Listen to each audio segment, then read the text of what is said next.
Hello, word nerds. Welcome to the dictionary with a semi-freshly shaved face and haircut from a few days ago. You've probably noticed, ooh, I feel like I've taken 40 years off my life. You look at the video, you look at like a week ago, five to 10 episodes ago, it's a whole different face. And now it's like, who's that baby? Baby. Hey, the first word in this episode today is esterase, or esterase with an S or a Z sound, Esterase, esterase, noun from 1917. No, why did I say 17? 1910, I don't know. The brain went a direction. This is an enzyme that accelerates the hydrolysis or synthesis of esters. So this is an enzyme. Esterase is an enzyme that accelerates either the hydrolysis, did I say hydrolysis? I think it's hydrolysis of esters, or it accelerates the synthesis of esters, the synthesizing, the creation of esters. And we are going to talk about Esther. Oh no, Esther was, Esther, good old Esther was at the end of the previous episode. Fragrant organic compounds, RCOOR, that stuff. So that, of course, esterase is, it's all about making the esters, hydrolysizing them. Yeah. Okay, we got another word that's about that same world, it looks like, and my sound effect today is going to be, huh? The next word is esterify. Esterify. Transitive verb from 1898, to convert into an ester. So you are doing this action, you are taking one thing and you are converting it into an ester. I don't know what that original thing could be. There's probably only a limited amount of things. It's not like I can take a bagel and esterify it into an ester. I don't think it works that way. But when you are converting something into an ester, you are esterifying, or maybe it's something else. It's probably not a human that's doing this. It's some other thing that can esterify into an ester. That's what I think.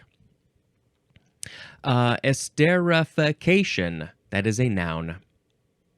Huh? The next word is est, or esth, if you want to put a TH sound in there. Capital ESTH.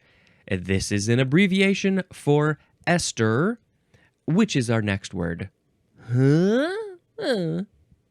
Ester. It sounds the same as Esther from the previous episode, but it's spelled with an H because it's a name, noun from the 14th century. Number 1, the Jewish heroine of the Old Testament book of Esther. So the book is named Esther in the Old Testament, and the woman who is the hero, the heroine, she is Jewish, and her name is Esther. Number 2, a narrative book of canonical Jewish and Christian scripture.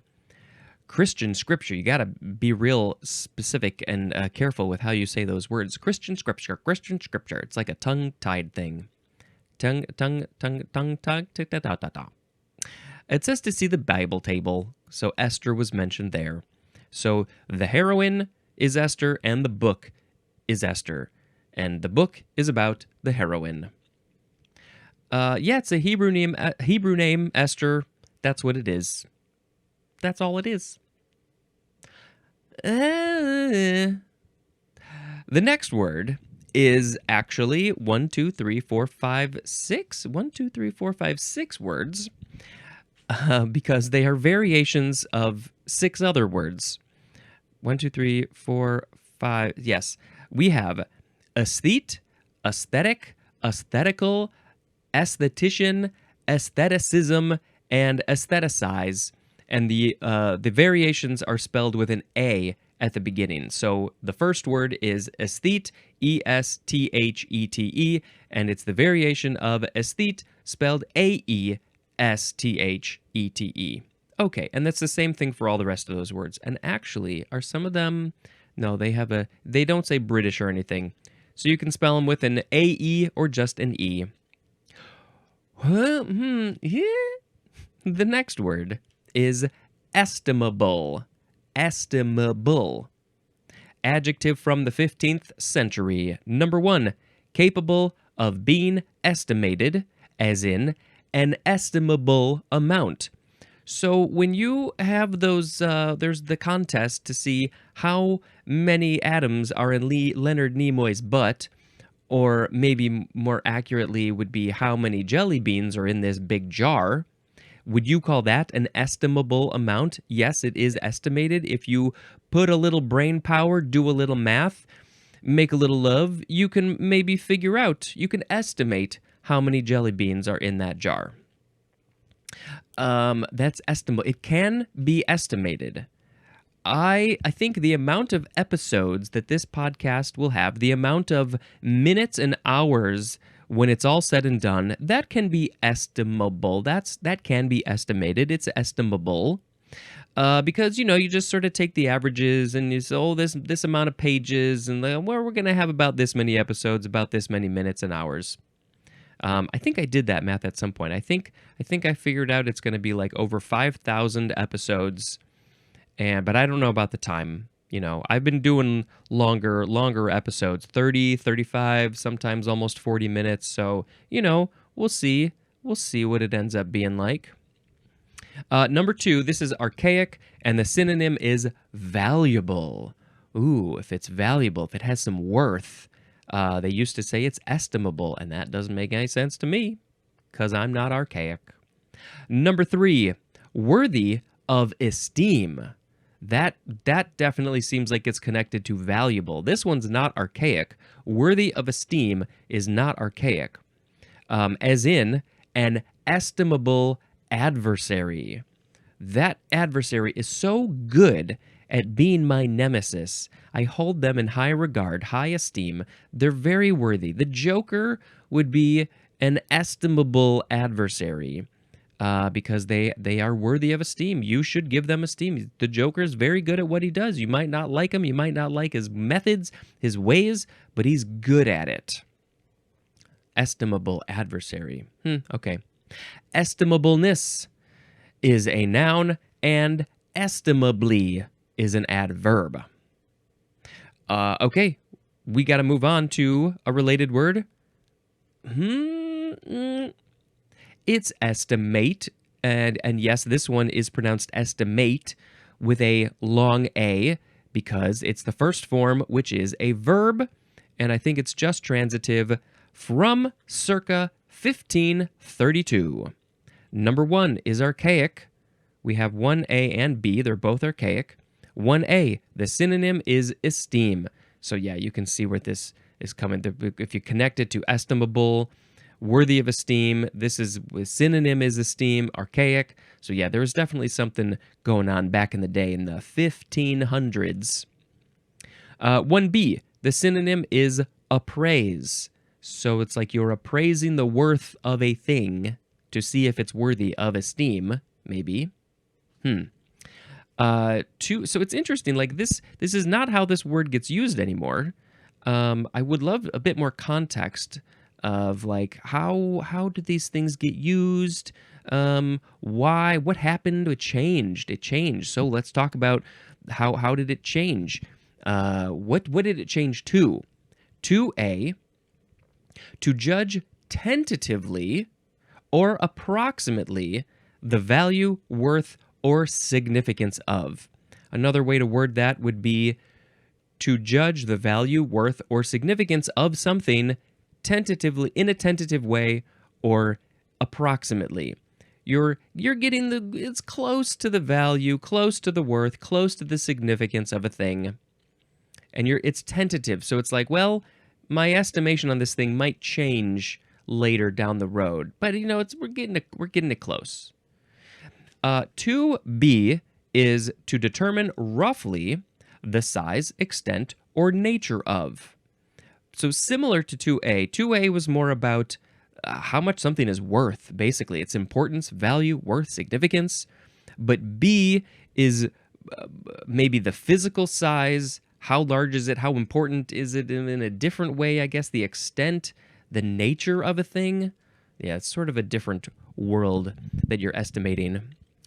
2C is to produce a statement of the approximate cost of. So you have estimated the cost, you've gotten the approximate cost, and then you're putting it down in a statement. You're writing it down. That is your estimate. What's your estimate? We gotta put it down on paper.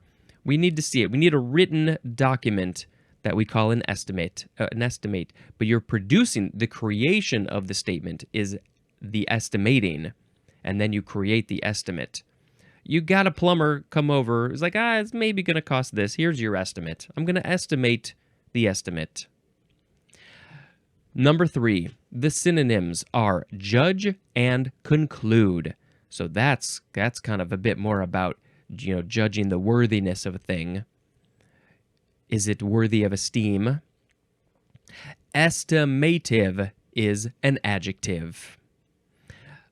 Let's see. The etymology says this is from the Latin verb estimare, which means to value or to estimate. So yes, it's it's all about the value of a thing. What's its value? So if you go back to esteem, these archaic synonyms: esteem, appraise. It's used in a different way, but it all has to do with what's the value of a thing. Is it a high value, low value? Yeah. Well, we can dig into this even further, people, because we have synonym information. Estimate, appraise, evaluate, value, rate, and assess mean to judge something with respect to its worth or significance. Based on whatever its worth or significance is, you are judging it based on those things. Estimate implies a judgment, considered or casual, that precedes or takes the place of actual measuring or counting or testing out. So you're not literally counting all the jelly beans in the jar. You're just what are you doing? What did it say? Take place actual. I'm trying to find. It's a judgment. You're judging. You're like, I think it's this. Okay, what else? There's an example. Estimated the crowd at 200. How many people showed up? We had space for 1 million, but only 200 showed up. We think it's about 200. I'm really bad at estimating crowds. I try. I was like, 10, 10, 10, 10. Okay, maybe it's this many, but I feel like I'm really bad at it. Appraise commonly implies the fixing by an expert of the monetary worth of a thing, but it may be used of any critical judgment, as in having their house appraised. You have an expert come in who knows the worth of houses, knows what the kitchen is worth, the bathroom is worth, how much it, if it's not doing so well, maybe what the cost would be. So yeah, you got to have an appraiser come in to appraise your place. If you want to sell it, refinance, all those fun things. Evaluate suggests an attempt to determine relative or intrinsic worth in terms other than monetary. We're not talking about money here. We're talking about other things. Determine the relative or intrinsic worth, but not money worth. As in, evaluate a student's work. Oh, good job.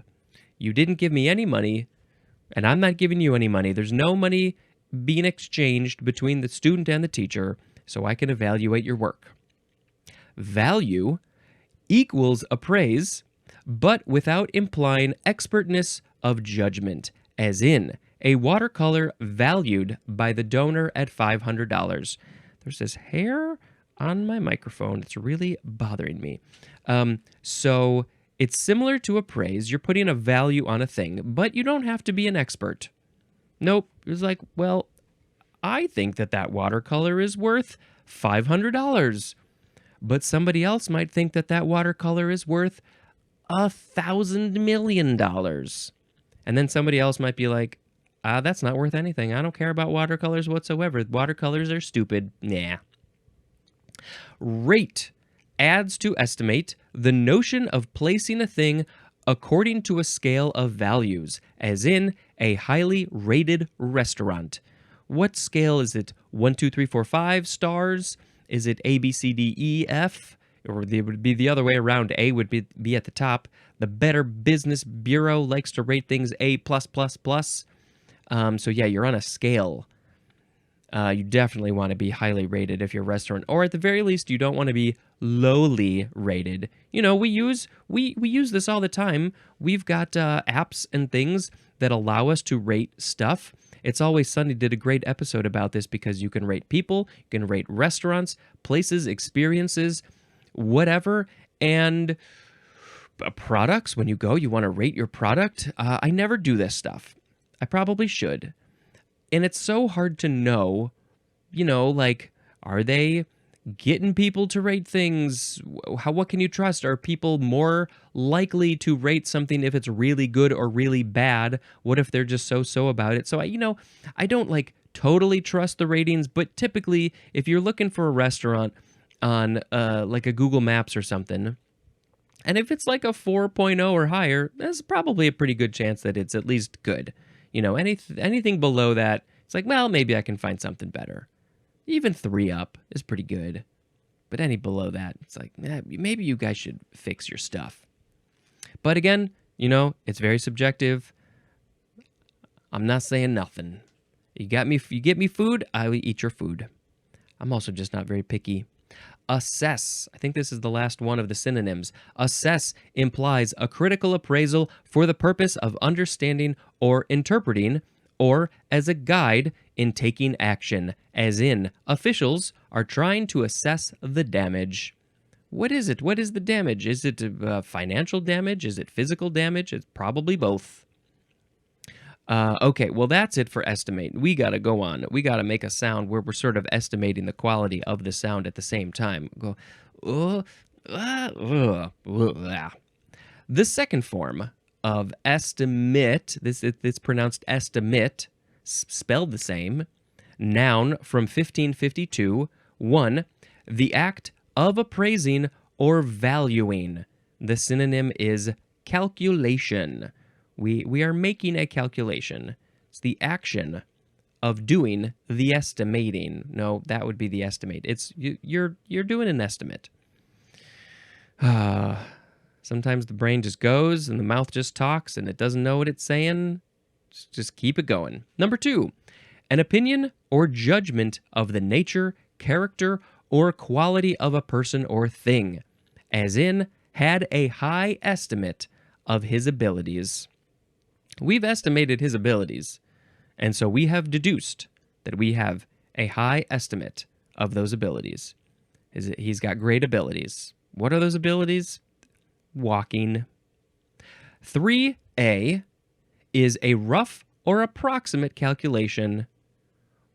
I think that there's 1,700 jelly beans in the jar.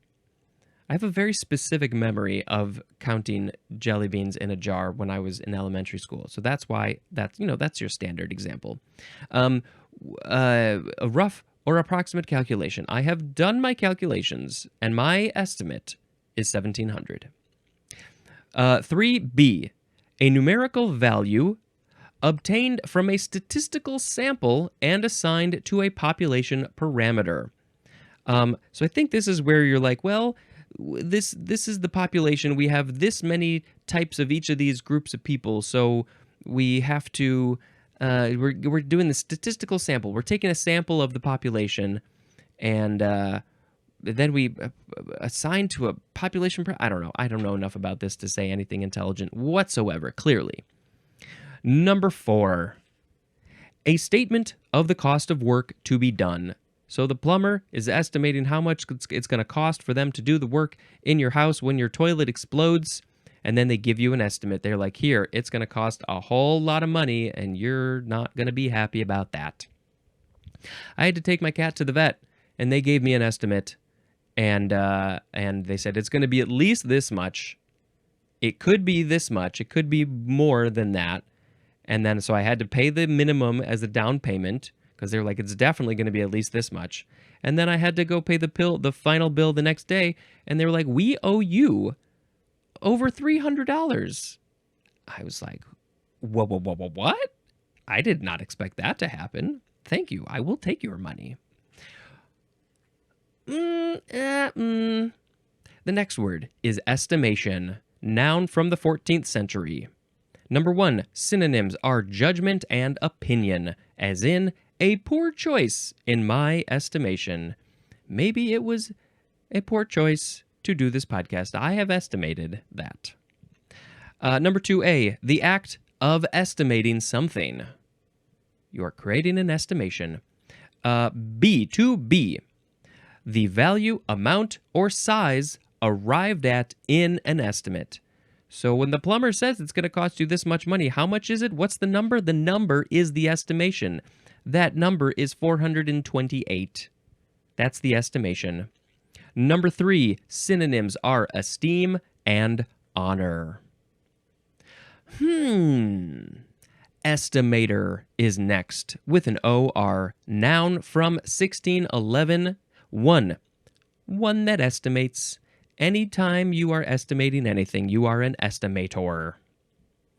2, this is the 3B definition for estimate, which was the numerical value obtained from a statistical sample and assigned to a population parameter. So the estimator is that also, but there's more. Also, a statistical function whose value for a sample furnishes an estimate of a population parameter. Similar but different. There was a lot of the same words there. Don't know what any of them meant. Let's see. I think that's it for that. And now we're going to go on to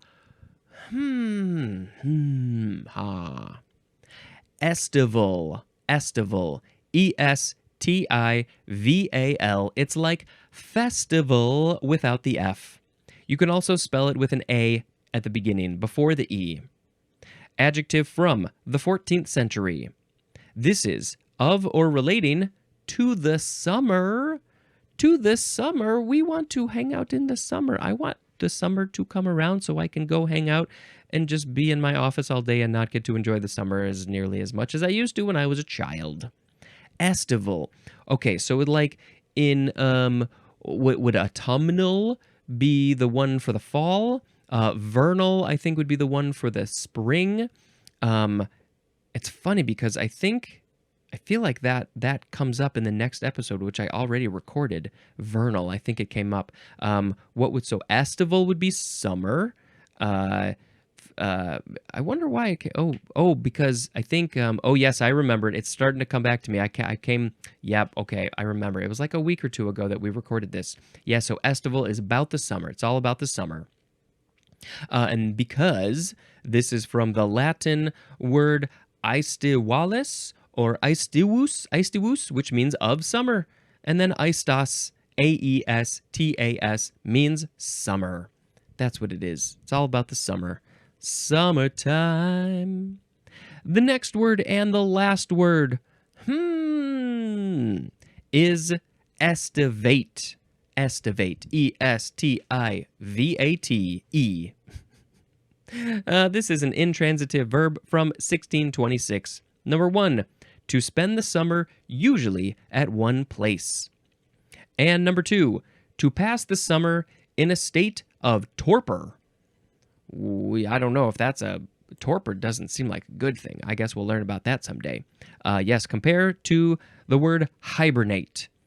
I never really estivated anywhere. I didn't spend the whole summer somewhere, but I did spend a good chunk of the summer at places. Like when I was a little kid, we would go to a place called Sleepy Hollow. Not the Sleepy Hollow from the scary stories. This was in Michigan, and it was sort of like a resorty kind of place. There were various sort of like cabiny rooms. Some were like by the beach. There's a whole level of cheaper to more expensive, I think. And we would make bonfires on the beach, watch the sunset, and make the s'mores and go to the pool and do art things and just be silly for what? I don't know. How long did we go? Like a week or two? I don't know. I was fairly young. And then We went to a camp. We went to one camp for a few years, 8 weeks at this camp, and well, I mean, I think if you're interested in the theater stuff, you should go check this camp out called Harand Camp in Wisconsin. It's been around for 70 years, and people have come from all over the world to go to this camp. And I think there are some pretty well-known people who used to go to the camp. And so I went there for a few years when I was pretty young, and it was 2 months. I estivated at camp. Well, yeah, I think that's fine. It's a long enough period of time to say that I estivated there. And then I guess there was another 4 weeks of summer that I just sat around moping. Okay, let's pick a word of the episode. We have esterase, esterify, ester, esthete, aesthetic, aesthetical, aesthetician, aestheticism, aestheticize, estimable, estimate, estimate, estimation, estimator, estival, and estivate. I think I want to pick estivate as the word of the episode. I'm gonna go estivating on the beach. I like to estivate on the beach, making s'mores on the beach. I'm gonna estivate with my s'mores. Yeah, that's great. I don't have another movie to tell you about. I'm sorry, I don't. It's just the way it goes today. But maybe the next time I record, I will, because I'm gonna hopefully I'll have time to watch a movie today. We'll see, but definitely tomorrow I will watch a movie. Okay. There's a guest on tomorrow's episode, a very, very special guest, and so please come back again tomorrow, either on the podcast, the audio, whatever podcast platform you like, or YouTube, so you can see the visuals, and it's gonna be great. You're gonna learn so much in the next episode. Okay. It's the end. We did it. Thank you very much for checking out my show. And until next time, this is Spencer dispensing information. Goodbye.